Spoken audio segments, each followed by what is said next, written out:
தண்ணீருக்குள் இறக்கினால் சாப்பாடை அதிகமாக கொடுப்பார்கள் வேண்டுமென்றே. அப்பொழுதுதான் மலம் வரும். அந்த தண்ணியை குடிக்கவை. தண்ணி தாகம் எடுத்து தண்ணி கேட்டால் எந்த காவலன் அடிக்கிறானோ அந்த காவலை மூத்திரத்தை. வீரப்பனாருடைய தம்பி அர்ஜுனனுக்கு கள்ள பொண்டாட்டி என்று சொல்லியே பண்ணாரி முகாமுக்குள் தேவாரம் அந்த தாயை சிதைத்தான். பெரிய தண்டாவில் மட்டும் பெண்கள் பாதிக்கப்பட்ட பெண்களுடைய மொத்த எண்ணிக்கை 23. சின்ன தண்டாவில் அதே மாதிரி, நாயக்கன் தண்டாவில் அதே மாதிரி, நீதிபுரத்தில். Bharat Institute of Higher Education and Research. Join us for an amazing career and endless opportunities in the future. அகாலைக்கு வணக்கம். இன்னைக்கு நம்ம கூட பார்த்தோம்னா தமிழ் தேசிய ஆதரவாளர் கோகில் தான் நம்ம கூட இருக்காரு. பல்வேறு விஷயங்கள் பேச போகிறோம், வாங்க பேசலாம். சார் வணக்கம் சார். வணக்கம். எப்படி இருக்கீங்க சார்? நலமாக இருக்கேன். கண்டிப்பாக சார். ஒவ்வொரு வாரமும் நம்ம வீரப்பன் அவர்களை பற்றி பார்த்துட்டு வரோம். அவரோட வாழ்க்கையில் நடந்த விஷயங்கள்லாம் நீங்கள் ரொம்ப இன்ட்ரெஸ்டிங்காக மக்களுக்கு சொல்லிட்டு இருக்கீங்க. ஸோ அந்த வகையில் இப்போ நம்ம பார்க்க போகிறது என்னென்னா, சரி இப்போ அவர் காட்டில் இருந்த சமயம் அந்த அதிரடிப்படை தான் அவரை தேடி போகிறாங்க. ஒரு சிறப்பு படை, அந்த படை அவரை தேடி போயிட்டு கண்டுபிடிக்கிறாங்க. இதனை ஒட்டி பார்த்தோம்னா இதை ஒரு சாக்கா வச்சுக்கிட்டு அவங்க பல்வேறு அத்துமீறலாம் பண்ணியிருக்காங்கன்ற மாதிரி தான் தகவல்கள் சொல்லுது. இது வரைக்கும் வந்திருக்கிற குற்றச்சாட்டுகள், பதிவான வழக்குகள் எல்லாமே அந்த அதிரடிப்படை அந்த ஊர் மக்கள், அந்த கிராம மக்கள், முக்கியமாக இளம் பெண்கள்கிட்ட ரொம்ப தவறாக நடந்துக்கிட்டாங்க, இதை ஒரு சாக்கா வச்சு தவறாக நடந்துக்கிட்டாங்கன்னு சொல்கிறாங்க. ஸோ அதிரடிப்படை என்ன மாதிரி அட்டூழியங்கள்லாம் பண்ணாங்க சார்? வீரப்பனார் தலைமுறை வாழ்க்கை தொடங்குகிற போது முதல்ல வனத்துறை, அதுக்கப்புறம் காவல்துறை, இது ரெண்டுமே இணைந்து பணியாற்றிய காலம். அப்போல்லாம் அதிகமான கொலைகள் ரெண்டு பக்கமும் இல்லை. 1991க்கு பிறகு, குறிப்பாக சொரக்காய்மடு சம்பவம், 22 தமிழர்கள் படுகொலை செய்யப்பட்டதற்கு பிறகு, கர்நாடகா மற்றும் தமிழ்நாடு அதிரடிப்படை கூட்டு அதிரடிப்படை என்று அம்மையார் ஜெயலலிதா ஆட்சி அமைந்ததற்கு பிறகு, அங்கே பங்காரப்பா என்றே நான் நினைக்கிறேன், இவர்களுடைய கூட்டு ஒப்பந்தத்தில் தான் அதிரடிப்படை கூட்டு அதிரடிப்படையாக உருவாக்கப்பட்டது. பிரச்சனைகள் உச்சகட்டமாக இந்த 22 பேர் படுகொலைக்கு பிறகு கூட்டு அதிரடிப்படை போடப்படுகிறது. இவர்கள் உண்மையிலேயே வீரப்பனாரை தேடி சென்றார்கள் அப்படின்னா கிடையவே கிடையாது. ஏன்னா தமிழ்நாட்டில் ஜெயலலிதா ஆட்சியில் தேவாரம் ஐஜி தலைமையிலான கூட்டு அதிரடிப்படை, அங்கே சங்கர் பித்ரி கர்நாடகாவில். குறிப்பாக இவர்கள் செய்த முதல் வேலை வீரப்பனாரை பிடித்திருக்கணும். அவரை பிடிக்க துப்புள்ளாத இந்த துப்பு கட்டவர்கள் மக்களை ஏவி விட்டார்கள். ஆடு மாடு மேய்க்க போனவர்களை அடித்து துன்புறுத்தியிருக்கிறார்கள். காடுதான் பிழைப்பு என்று கருதிய மக்களை காயப்படுத்தி இருக்கிறார்கள். அது தொடர்கதையாகிறது. அப்போ முகாம்கள் அமைக்கப்படுகிறது, அதிரடிப்படை முகாம்கள். மாதேஸ்வரமலை கர்நாடக அரசை சார்ந்த முகாமும், பண்ணாரியில் தமிழ்நாடு அரசு சார்பாக முகாமும் அமைக்கப்பட்டிருக்கிறது. இது இல்லாமல் அந்தியூர் வனச்சரகத்துக்கு உட்பட்ட வரட்டுப்பள்ளத்திற்கு பக்கத்திலே ஒரு முகாம், குண்டேரிப்பள்ளம் கோபிச்செட்டிப்பாளையத்திற்கு பக்கத்திலே ஒரு மிகப்பெரிய கேம்ப், மலை உச்சியான திம்பம் கிராமத்தில் கேம்ப் என்று அதிரடிப்படை கேம்ப்கள் உருவாக்கப்படுகிறது.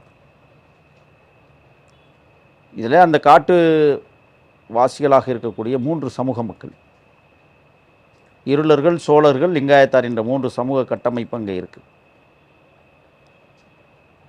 அங்கெல்லாம் இன்னைக்கு வரை என்ன நடக்குதுன்னா, எப்போ பெரிய பொண்ணு ஆகுதோ அதுலேருந்து 1 மாதம் கழித்து அந்த பொண்ணை கட்டி கொடுத்துருவாங்க பயந்துக்கிட்டு. அதிரடிப்படைக்கு பயந்துக்கிட்டே கட்டி கொடுத்துருவாங்க, திருமணம் செஞ்சு கொடுத்துருவாங்க, இல்லைன்னா சிதைச்சிருவானுங்க. இது அதிரடிப்படை வீரப்பனை பிடிப்பதற்கான அதிரடிப்படை இல்லை, அட்டுழியம் செய்வதற்கான அதிரடிப்படை. அட்டுழியத்தை அதிரடியாக செய்வது. நல்லூருங்கிற கிராமம் தமிழ்நாடு கர்நாடக எல்லையில் இருக்கிற கிராமம். கிட்டத்தட்ட 30க்கும் மேற்பட்ட வீடுகளுக்கு தீ வைத்து கொளுத்தினார்கள் காவல்துறையே, வீரப்பனாருக்கு உதவி செய்வதாக சொல்லி. அங்கிருந்து உருவானவன் தான் பேபி வீரப்பன். ராமபுரா காவல் நிலைய தாக்குதலுக்கு பிறகு அங்கே நடத்திய வன்முறை வெறியாட்டத்திலிருந்து கிளம்பியவன் தான் மேக்கியம் ரங்கசாமி. அடக்குமுறைகளில் தான் ஒரு புரட்சியாளன் உருவாவான் என்பது தத்துவம். அப்படித்தான் இவங்கெல்லாம் உருவாகிறாங்க. வீரப்பனாருக்கும் அந்த மிகப்பெரிய அடக்குமுறைகள், பொருளாதார ரீதியான ஒடுக்குமுறைகள், இதெல்லாம் நிறைய இருந்தது. பெரிய தண்டா, சின்ன தண்டா, நாயக்கன் தண்டா, நீதிபுரம், இந்த பக்கம் பார்த்திங்கன்னா தாமரைக்கரை, தட்டக்கரை, பெச்சிலிட்டி, தேவர்மலை, மடம், மணியாச்சி பள்ளம், கற்கேகண்டி போன்ற பகுதிகள். மேட்டூர் பகுதியில் நீங்கள் பார்த்தீங்கன்னா, மேட்டூரை தாண்டி அந்த பக்கம் போனீங்கன்னா காவேரிபுரம், கருங்கலூர், ஏமனூர், கோவிந்தப்பாடி, தார்காடு, இந்த பகுதிகளில் வாழ்ந்த அப்பாவி மக்கள். சிதைத்தது சாதியை சொல்கிறேன் என்று தவறாக நினைத்து விடாது. வன்னிய தமிழர்கள் தான் அதிகமாக காயம்பட்டார்கள். அதிகமாக இழப்பு வன்னிய தமிழர்களுக்கு மட்டுமே இருந்தது. யாரும் காப்பாற்றுவதற்கு ஆளுங்கள். சில அரசியல் தலைவர்கள் தோன்றினார்கள். மக்களை பாதுகாப்பேன் என்கிற பெயரில் தன் மக்களை பாதுகாத்து கொண்ட தலைவர்கள் தான் இருந்தார்கள். ஏமனூர் என்கிற கிராமத்தில் வீரப்பனார் அடிக்கடி வந்து தங்குகிறார் என்பதற்காகவே அந்த ஊரில் இந்த 3 பேரை நடுக்காட்டுக்குள் கொண்டு போய் சுட்டு வீழ்த்தி விட்டு காவிரியில் தூக்கி வீசிய அவலக்கொடுமை இது 93களில் நடந்தது. பெரிய தண்டாவில் தேவாரம் தலைமையிலான அதிரடிப்படை பண்ணாரி முகாமில் தங்கியிருந்த போது பெரிய தண்டாவைச் சேர்ந்த, நான் பெயர் குறிப்பிட விரும்பாத ஒரு தாய், தேவாரத்திற்கு மனைவி போலவே வைத்திருந்தான் கிட்டத்தட்ட 7 ஆண்டு காலம். சித்திரவதைகளை அனுபவித்த அந்த தாய் இன்னும் வாழ்ந்து கொண்டிருக்கிறார்கள். கணவர் இல்லை. வீரப்பனாருடைய தம்பி அர்ஜுனனுக்கு கள்ள பொண்டாட்டி என்று சொல்லியே உன்னை சுட்டுக்கொள்வோம் என்று மிரட்டியே பண்ணாரி முகாமிக்குள் தேவாரம் அந்த தாயை சிதைத்தான்.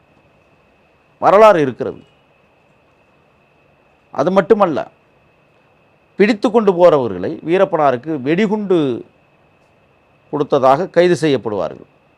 அன்றைய தினமே மாலை வரிசை கைது பண்ணி 20 நாளைக்கு முன்னாடி கைது பண்ணியிருப்பான். என்றாவது ஒரு நாள் 20 நாள் கடந்ததுக்கு பிறகு ஒரு செய்தி வரும், வெடிகுண்டுகளுடன் கைது அப்படின்னு. என்னடா வெடிகுண்டு அப்படின்னு பார்த்தா, தேங்காயில் இருக்கிற குடுமையை பிச்சு விட்டு அதுக்கு வண்ணத்தை தீட்டி இதான் வெடிகுண்டுன்னு திரியை பற்ற வச்சுருப்பான். வெடிகுண்டு அதான் காவல்துறைக்கு.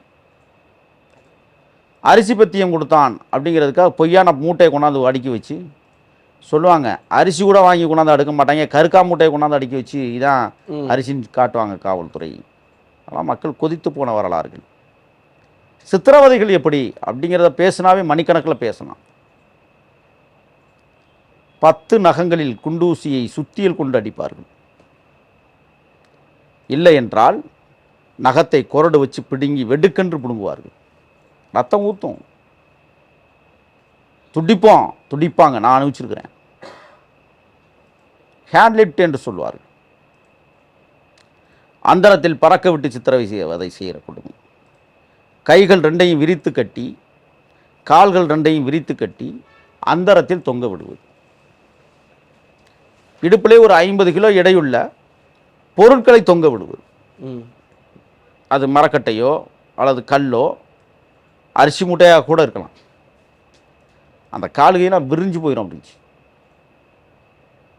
தொப்புள் பகுதிகளில் புள்ளப்பூச்சிகளை கொண்டு வந்து கொட்டாங்குச்சிக்குள் வைத்து, கொட்டாங்குச்சியின் 2 பக்கமும் ஓட்டை போட்டு அதில் வந்து ஒரு கயிறு மாதிரி கட்டி எங்கிட்ட பின்னாடி கட்டிடுவான்.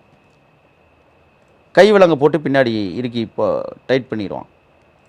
அதை தொப்புளில் கட்டும் போது அந்த புள்ளப்பூச்சி வந்து தப்பிப்பதற்கான முயற்சி செய்கிற போது அது அந்த தொப்புளை குடையும். அந்த குடைகிற போது ஏற்படுகிற அந்த கூச்ச சுபாவம் மரணத்தை விட கொடுமையானது.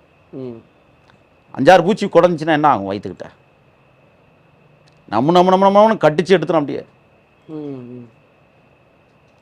அதை விட இன்னொன்று,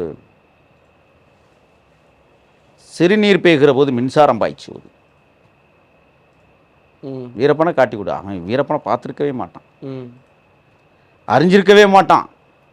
ஆடு மாடு பொழப்புக்காக ஓட்டியிருப்பான். அதிரடிப்படைக்கு இன்றைக்கி யாரையாவது பிடிக்கல தூக்கிட்டு போயிடுவான்.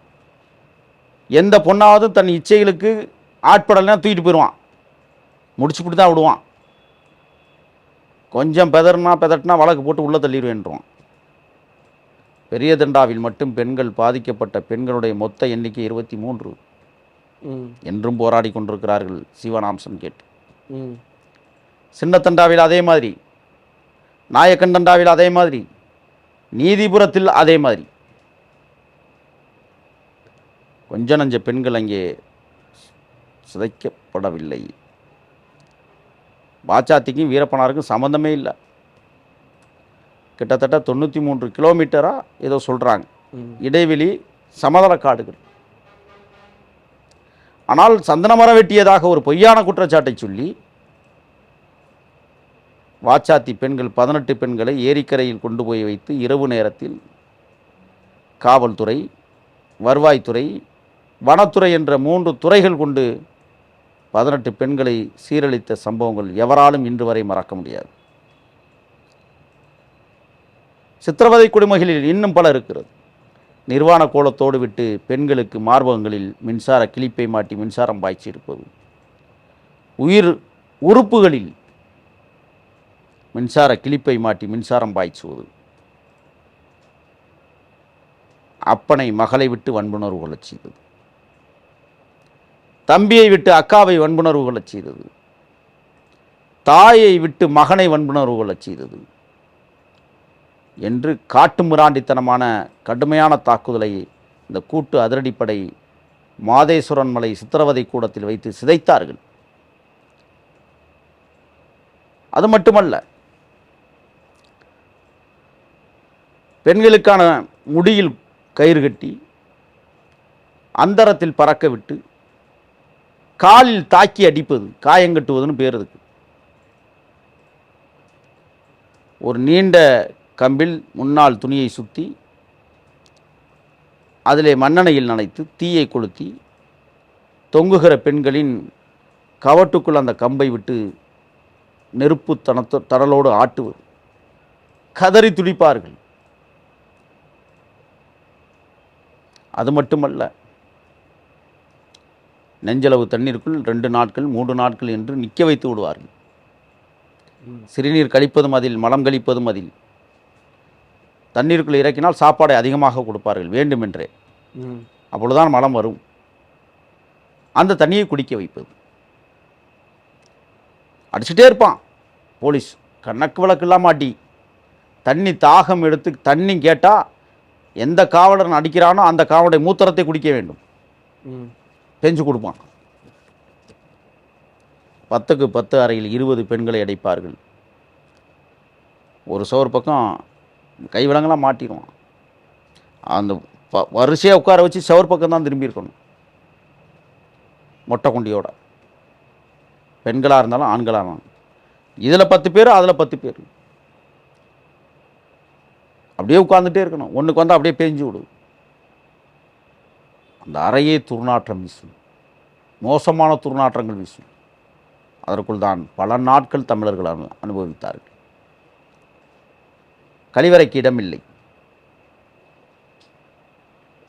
இதைவிட மார்பகங்களில் கிளிப்பு மாட்டி மின்சாரம் பாய்ச்சுவது என்பது காலத்தின் கொடுமையிலும் கொடுமையான சித்திரவதை. மூக்கில் மின்சாரத்தை கிளிப்பை மாட்டி மின்சார ஷாக் கொடுப்பது, இப்படி பல்வேறு இன்னல்களை.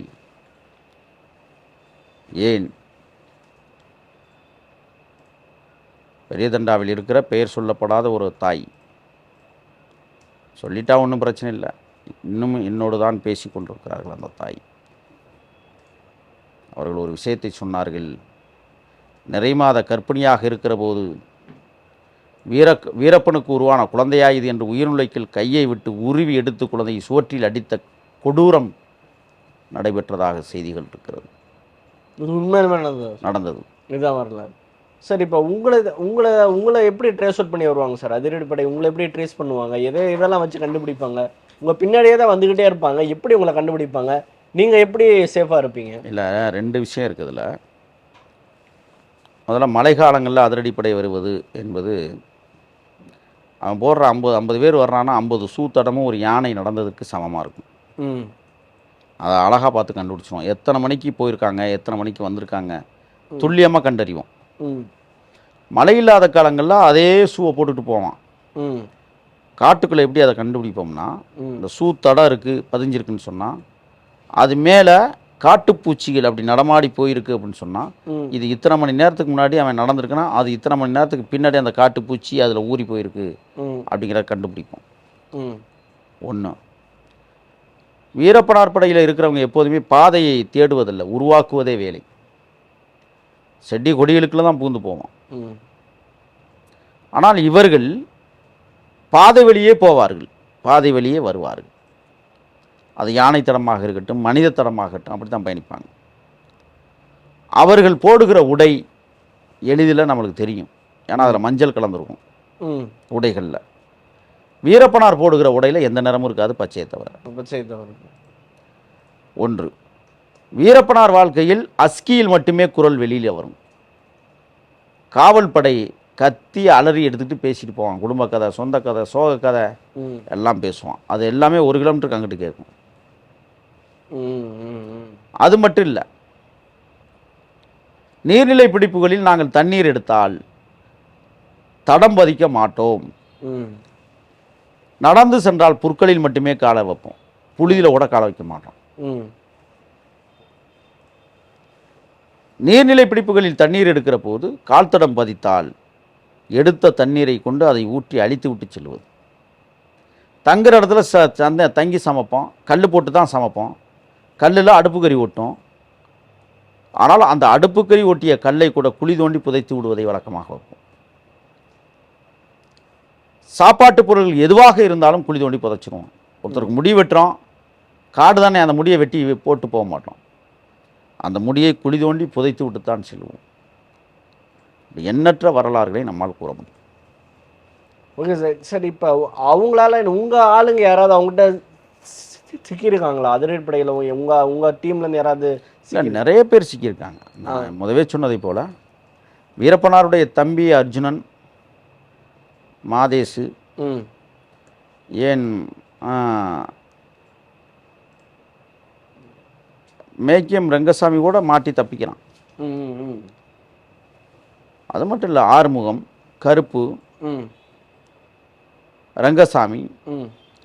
எண்ணற்றவர்கள் ம். அதிரடிப்படையால் அழித்தொழிக்கப்பட்டிருக்கிறார்கள்.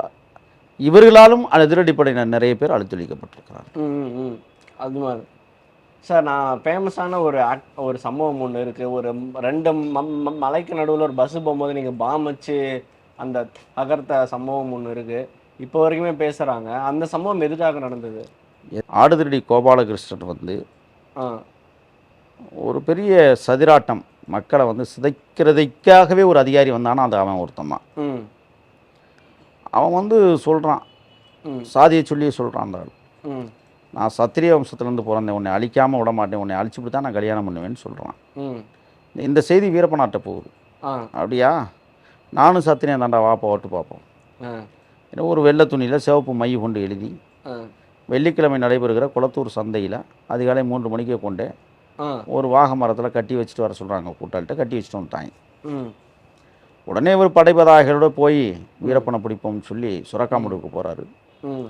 அது ஒரு பெரிய சம்பவம். அது ம். போன இடத்துல தான் சீக்கிட்டு 22 தமிழர்கள் செத்து போனார்கள். ம். இல்லை, 16 பேர் வந்து அப்பாவி மக்கள், 6 பேர் தான் போலீஸ். ம்.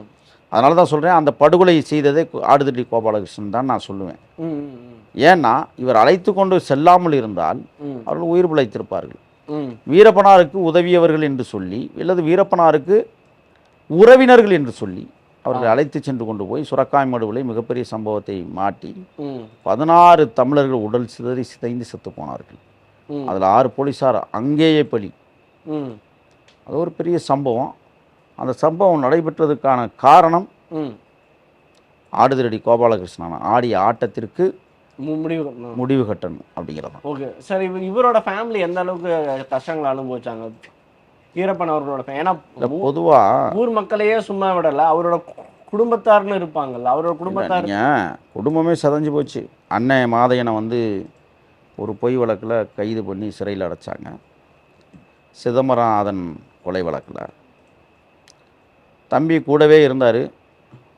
வாழை தொடை நோய் வந்த காரணத்தினால வெளியில் போக வேண்டிய தேவை. அப்போ ஒரு டிஎஸ்பியை கடத்தி உள்ளே வச்சுக்கிட்டு ஏம்மா தம்பிக்கு சிகிச்சை கொடுக்கணும்னு சொல்லி கேட்டார். சிகிச்சை அளிக்க வெளியில் வந்த நேரத்தில் தான் காவல்துறை அவரை வந்து சயனடு கொடுத்து கொன்றது. ம். அவருடைய வாழ்க்கையில் அவருக்கு உறுதுணையாக இருந்த மனைவி சொல்லனா துயரங்களை 2-3 பெண் குழந்தைகளை பெற்றெடுத்ததுக்கு பிறகும் கூட ம். அவர் மிஞ்சுக்குழி போலி நடந்த அந்த அட்டாக் சம்பவத்தில் தப்பிச்சு ஓடி போய் ம். பண்ணாரி முகாமில் சிறைப்படுத்தப்பட்டு ம். நீண்ட காலம் மைசூர் சிறையிலே இருந்தவர் முத்துலட்சுமி அம்மையார். ம் பிள்ளைகள் தகப்பன் இல்லாமல் தடுமாறி இருந்த காலம் நிறைய. ம் ம் பெற்றோர்கள்லாம் அப்பா வந்து காட்டுக்குள்ளே மகனை பார்க்க போகிற நேரத்தில் ம் காட்டெருமை குத்தி செத்து போன வரலாறு. ம் மகனை பங்காளிகள் இப்படி கொல்ல துடிக்கிறார்களே அவனு எண்ணிய தாய் ம் சாகும்போது கூட என் மகனை பத்திரமா இருக்க சொல்ல அந்த பங்காளிகளின் உறவு பகையாக இருக்கிறது. அப்படிதான் 5 பேரை கொண்டுட்டார். அவங்க அம்மா சாகிறதுக்கு முன்னாடியே ஆ கோட்டையூர் பங்காளியில் 5 பேரை கொண்டுட்டார். கொண்டுட்டார் சார். அதான் அதுக்கு முன்னாடியே வந்து தங்கவேலு மாதையன் படுகொலை நடந்துருச்சு. நடந்துருச்சு. ஆக வீரப்பனார் வாழ்க்கையில் அவர் குடும்பம் அனுபவித்த கொடுமைகளில் இன்றைக்கும் சாட்சியாய் நிற்பது 1979ஆம் ஆண்டு கட்டப்பட்ட அவருடைய சொந்த நிலத்தில் கட்டப்பட்ட பெருமாள் கோயில் இன்றைக்கும் சிதிலமடைந்து கிடக்கிறது. ம் அவருடைய தோட்டம் கிட்டத்தட்ட 12 ஏக்கருக்கு மேற்பட்ட ஏக்கர் நிலங்கள் இன்றைக்கு அதற்கான பத்திரங்களை முடக்கி வைத்திருக்கிறது கர்நாடக அரசு. ம் இன்னும் உரியவரிடம் ஒப்படைக்கவில்லை. இதெல்லாம் அவங்க குடும்பத்திற்கு ஏற்பட்ட வழிகள். சார். அதே மாதிரி நாங்கள் பேப்பரில் படித்தது தான், அவருக்கு உணவில் வந்து ஏதாவது விஷம் வைக்க பல்வேறு நபர்கள் ட்ரை பண்ணதா சொல்ல போகிறாங்க. அதிரடிப்படியாக பல்வேறு நபர்கள் ட்ரை பண்ணதா சொல்கிறாங்களா? ஸோ உணவில் விஷம் வைக்கப்பட்டதா? அதை நீங்கள் எப்படியாவது கண்டுபிடிச்சி அழிச்சிருக்கீங்களா? கண்டிப்பாக. ம் ஏதாவது 2-3 இன்சிடென்ட்? ஒரு இன்சிடென்ட் சொல்கிறேன். காட்டுக்குள்ளே இருக்கும்போது தான் ம் கந்தவேலி என்கிற ஒரு நபர் ம் 7 சயடு குப்பிகளை அதிரடிப்படையின் மூலமாக கொண்டு வந்து ம் வீரப்பனாரிடம் மாமா என்கிற உறவு வைத்துக்கொண்டு வீரப்பனாரிடம் மாமா ஆ என்ற உறவை வைத்துக்கொண்டு ஆ சமைத்து கொண்டிருக்கிற சாப்பாட்டுக்குள்ளேயே சயடு போட்ட வரலாறு. ஆ அதை சாக்கால் போர்த்தி கொண்டு தூங்குவதைப் போல பாவனை செய்த வீரப்பனார் அவர்கள் கண்டுபிடித்து விட்டு ம் சோத்துக்குள்ளே ஏதோ போட்டான்னு சொல்லி அந்த சோறை யாரும் சாப்பிடக்கூடாதுன்னு சொல்லி அந்த தண்ணி எடுத்து கொஞ்சோண்டு வெளியில் ஊற்றி பார்க்க வச்சு அந்த தண்ணியில் எறும்பு முக்கியதா. ஏன்னா அரிசி தண்ணிங்கிறது சோத்து தண்ணிங்கிறது கொஞ்சம் சுவையாக இருக்கும், இனிப்பாக இருக்கும். அதை எறும்பு திங்கும் வடித்த தண்ணீரை கொண்டே ஒரு இடத்துல ஊற்றும் போது எறும்பே செத்து போகிற அளவுக்கு சயடு கலக்கப்பட்டிருக்கிறதை கண்டறிந்து தான் ம் அந்த கந்தவேலுவை வந்து படுகொலை செய்த வரலாறுகள் ம் 1998 பிற்போக்கில், அதாவது டிசம்பர் மாதத்தில் நடைபெற்ற சம்பவம். ஆக ஒரு மிகப்பெரிய அந்த இடத்தில் மரணத்தை நாங்கள் முத்தமிட்டவர்கள் கிட்டத்தட்ட 11 பேர் இருந்தோம். அப்போ 11 பேருக்கும் அவன் சாப்பாட்டில் சயனடை கலந்து கொடுத்தான். இது மறக்கவே முடியாது. அது மட்டும் இல்லை, யாராவது பொருட்கள் வாங்கிட்டு வந்தால் கூட எறும்புகளுக்கும் அணில்களுக்கும் போட்டுட்டு தான் அது சரியாக இருக்கா சாப்பிட்டா சரியாக இருந்தால் மட்டும்தான் நாங்கள் சாப்பிட்டோம். இதுதான் வரல. Okay sir. இவ்வளவு நேரம் இன்டர்வியூ ரொம்ப நல்லா இருந்துச்சு. நன்றி சார். நன்றி.